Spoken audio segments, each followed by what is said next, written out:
अब हमारे connection string कहाँ पे है, अगर मैं यहाँ पे FDB कॉन्टेक्स्ट में आ जाता हूँ तो यहाँ पे हम कुछ फंक्शंस को ओवरराइड करवा रहे थे, दो फंक्शंस को, एक ऑन कॉन्फ़िगर को और एक ऑन मॉडल क्रिएटिंग को। हम डाटा सीड करवाते हैं ऑन मॉडल क्रिएटिंग में, किस तरह से कि जैसे ही मॉडल्स क्रिएट होंगे तो इन मॉडल्स में जो सा भी डिफ़ॉल्ट डाटा होगा हम वो डिफ़ॉल्ट डाटा भी सीड करवा देंगे।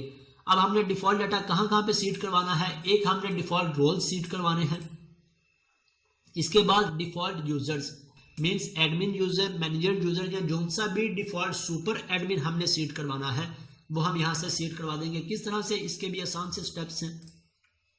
अब हम यहाँ पे आके सीड करवा सकते हैं या हम इस कोड को नीट एंड क्लीन रहने दें और इसी का एक एक्सटेंशन मेथड क्रिएट कर लें जिसमें सीडिंग की फंक्शनैलिटी इंप्लीमेंट कर लें।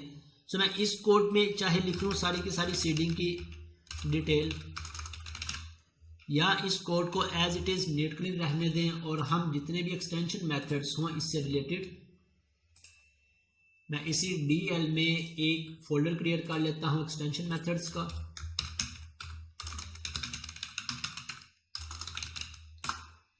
और इस एक्सटेंशन मेथड में मैं इस मेथड को एक्सटेंड करने जा रहा हूँ, मीन्स इसकी फंक्शनैलिटी यहाँ पे ऐड करने के बजाय इसकी क्लास में ऐड करूँगा। और किस फंक्शनैलिटी को ऐड करना है मैंने यहाँ पे एक्सटेंशन मेथड भी नीचे लिख दिया है ताकि ये मेथड भी आपके लिए आसानी से आपको अवेलेबल हो जाए। इस नेम की क्लास मैं यूज़ कर लूँगा जो सी हमारी मॉडल बिल्डर है। सो यहाँ से मैं इसमें क्लास ऐड करवा लूँगा मॉडल बिल्डर एक्सटेंशन के नाम से,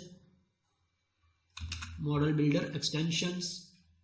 और इस क्लास का कोड मैं सिंपल यहाँ से कॉपी करता हूँ और यहाँ पे आके पेस्ट कर देता हूँ। जो मेरे पास एरर्स आ रहे हैं पहले उन्हें फिक्स कर लेता हूँ।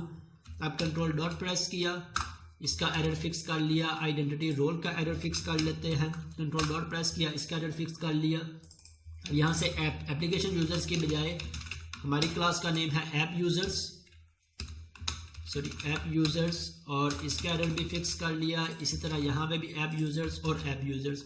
और ये हम डिफ़ॉल्ट डाटा सीड्स करवा रहे हैं किन टेबल्स में, 3 टेबल्स में, एक रोल्स के टेबल में, सेकंड ऐप यूजर्स में और थर्ड यूजर रोल्स में। मीन्स एक रोल्स के टेबल में डाटा सीड करवा रहे हैं, सेकंड यूजर्स के टेबल में और थर्ड यूजर रोल्स में।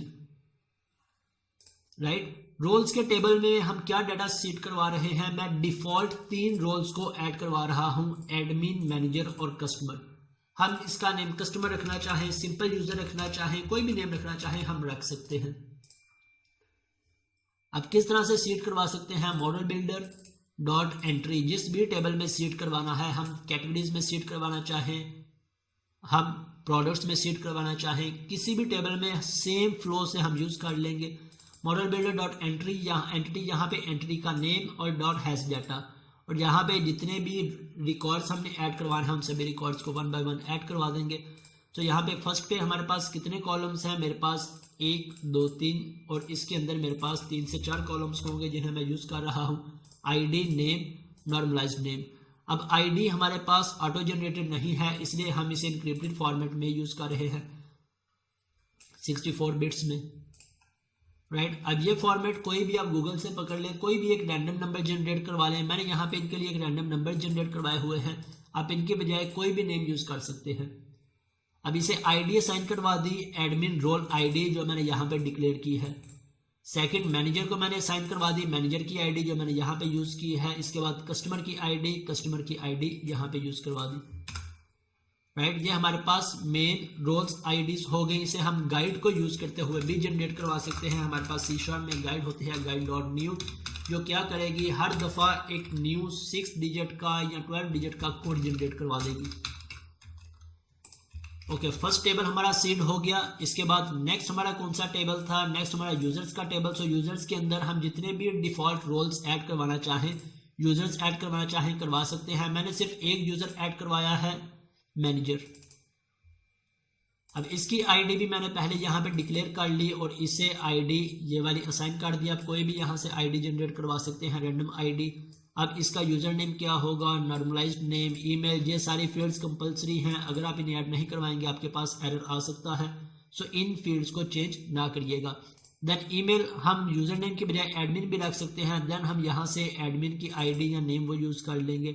तो यहाँ से मैंने डिफॉल्ट मैनेजर को सेट करवा लिया और फिर इनकी मैपिंग कि इस यूजर को मैनेजर को कौन सा रोल असाइन करना है, रोल आईडी कौन सी होगी इनमें से, मैनेजर रोल आईडी, मैनेजर की रोल आईडी और फिर यूजर आईडी क्या है, जो सी यूजर आईडी इसे असाइन की है वो मेरे पास यूजर आईडी आ गई। तो यहाँ से ये डिफॉल्ट डाटा सीट करवाया है मैंने। इसके अलावा हम किसी भी टेबल में सीट करवाना चाहें तो सेम प्रोसेस है सीट करवाने का।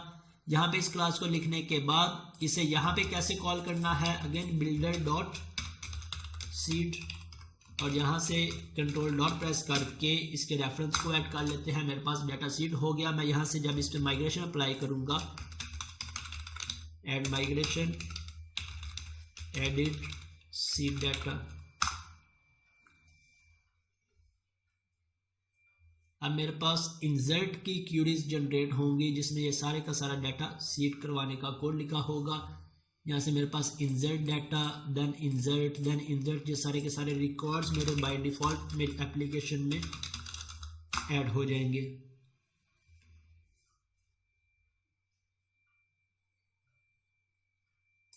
ओके, अब मैं यहाँ से आके इन्हें एग्जीक्यूट करके चेक कर लेता हूँ। मेरे पास ये 3 रोल्स ऐड हो गए। देन मेरे पास एक यूज़र ऐड हो गया मैनेजर के नाम से और उस यूज़र को एक रोल असाइन हो गया।